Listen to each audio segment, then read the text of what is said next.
नमस्कार दोस्तों, मेरे चैनल में आप लोगों का एक बार फिर से स्वागत है। तो जैसे मैंने अपनी पिछली वीडियो में आप लोगों को जैन धर्म का एक छोटा सा परिचय दिया था, उसी श्रृंखला में आज मैं आपको बताऊंगा इनके तीर्थंकर के बारे में। बेसिकली जैसे मैंने पिछली वीडियो में आप लोगों को बताया था कि ज्ञात तीर्थंकरों में पार्श्वनाथ जी और महावीर जी के बारे में हम लोग बात करेंगे। तो आज मैं अपनी इस वीडियो में आप लोगों को पूरा डिटेल में बताऊंगा पार्श्वनाथ जी के बारे में। तो देखो दोस्तों, जो पार्श्वनाथ जी थे वो 23वें तीर्थंकर थे, यानी जैन धर्म के 23वें तीर्थंकर पार्श्वनाथ जी रहे हैं और इन्हीं को ऐतिहासिक पुरुष माना गया है। जैकोबी ने पार्श्वनाथ जी को जैन धर्म का वास्तविक संस्थापक माना है। चंद्रगुप्त मौर्य के समय में भद्रबाहु ने एक पुस्तक लिखी। उस पुस्तक का नाम है कल्पसूत्र। अगर इस पुस्तक की बात को माना जाए, यानी भद्रबाहु द्वारा लिखित कल्पसूत्र को सत्य अगर माना जाता है, तो पार्श्वनाथ जी क्षत्रिय कुल के जो है व्यक्ति थे और वे बनारस के राजा अश्वसेन के पुत्र थे। उनका विवाह सम्राट नरवर्मा की पुत्री प्रभावती से हुआ था। ये जो मैं बात बता रहा हूँ, ये भद्रबाहु द्वारा लिखित कल्पसूत्र के आधार पर है।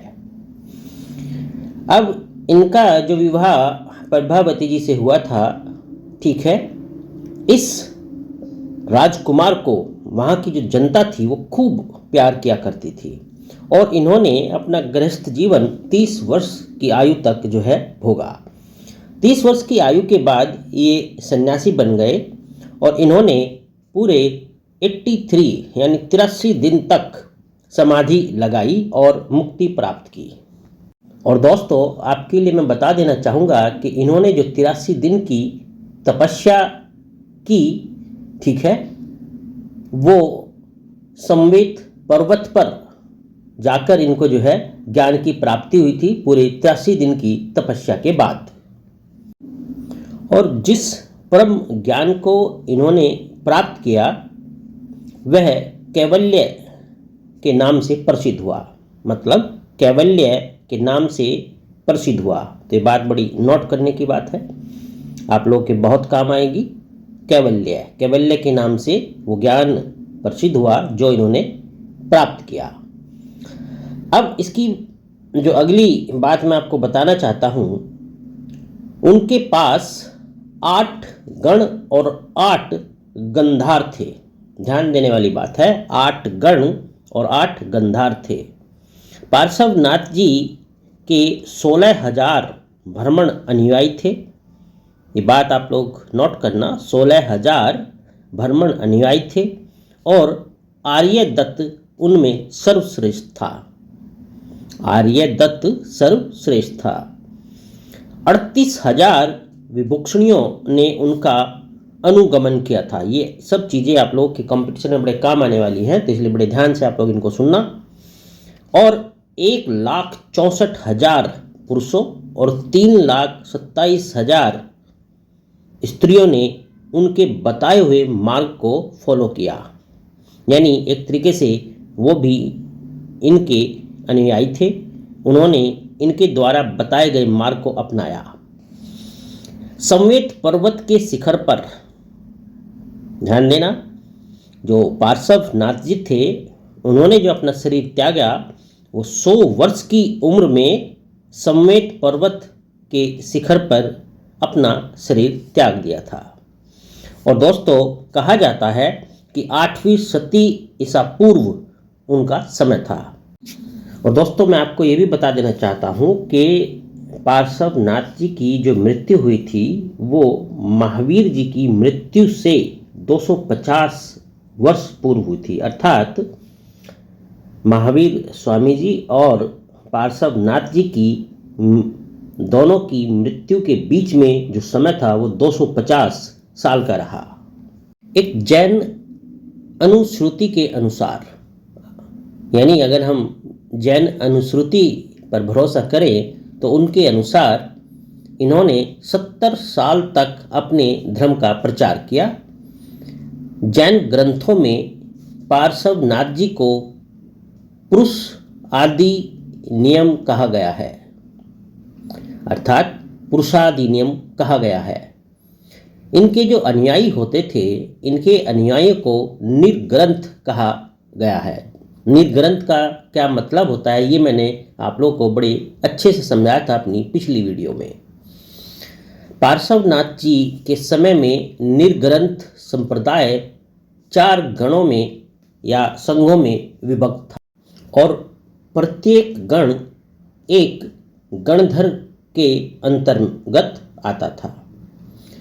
तो जो पार्श्वनाथ जी थे, ठीक है, पार्श्वनाथ जी ने स्त्रियों को भी अपने धर्म में प्रवेश दिया, क्योंकि जैन ग्रंथ में स्त्री संघ की जो अध्यक्षा थी, अर्थात जैन धर्म के ग्रंथों में स्त्री संघ की अध्यक्षा पुष्पचूला का उल्लेख मिलता है। ये बात ध्यान देने वाली बात है। पुष्पचूला कौन थी? पुष्पचूला जैन धर्म में स्त्री संघ की अध्यक्षा रही है, ऐसा जैन ग्रंथ में उल्लेख मिलता है। तो ये बात आप लोगों को नोट करने वाली है। अब इसमें अगली बात जो मैं आपको बताना चाहता हूं वो ये है कि जो पार्श्वनाथ जी थे उन्होंने वैदिक कर्मकांड और देववाद की आलोचना की और वे जाति प्रथा को भी नहीं मानते थे, इसलिए उन्होंने जाति प्रथा पर भी प्रहार किया। तो ये पॉइंट नोट करने वाली बात है। अपने अनुयायियों अर्थात निर्ग्रंथ जिनको कहा जाता था को उन्होंने चातुर्याम शिक्षा या 4 आचरण का पालन करने को कहा। तो अब मैं आपको बताऊंगा कि ये चातुर्याम अर्थात ये 4 आचरण कौन कौन से हैं, इनको आप बहुत ध्यान से सुनना। तो पहला यानी नंबर 1 सत्य अर्थात सदा सत्य बोलो, यानी इंसान को हमेशा सत्य बोलना चाहिए, झूठ का आचरण नहीं करना चाहिए। दूसरा अहिंसा अर्थात प्राणियों की हिंसा न करना। तो दोस्तों हिंसा का मतलब केवल किसी को मारने से नहीं है, बल्कि हिंसा तन से ना करो, हिंसा मन से ना करो और हिंसा वाणी से ना करो। न तो अपने मन से किसी को परेशान करो, किसी के प्रति दुर्भाव रखो, न शरीर से और न वाणी से किसी को बुरा बोलो। तो हिंसा का मतलब ये होता है। तीसरा अस्तेय अर्थात चोरी न करना। चौथा जो इनका शिक्षा रही है वो है अपरिग्रह। अपरिग्रह मतलब संपत्ति न रखना, अर्थात उसको इकट्ठा करके न रखना। तो इस तरीके से ये चातुर्याम शिक्षा या 4 आचरण का जो पालन करने को पार्श्वनाथ जी ने कहा, ये वास्तव में अपने आप में बहुत बड़ी चीज़ है। अगर इंसान इनको अपनाए तो एक दिन सचमुच सुखी जीवन जिए और आगे यानी मरने के बाद भी ईश्वर के यहाँ उसको स्वर्ग की प्राप्ति हो। अगर ऐसा मैं सोचूं तो आप लोग की क्या सोच है ये तो आप पर निर्भर करता है। तो ये थे पूरी डिटेल जानकारी श्री पार्श्वनाथ जी के संबंधित, जो जैन धर्म के 23वें तीर्थंकर होते हैं। तो ये जानकारी आपको निश्चित रूप से बहुत काम आएगी आप लोगों के कॉम्पिटिशन्स में भी और आप लोगों के एकेडमिक एग्ज़ाम में भी। तो उम्मीद करता हूँ आप लोग को ये जानकारी अच्छी लगी होगी।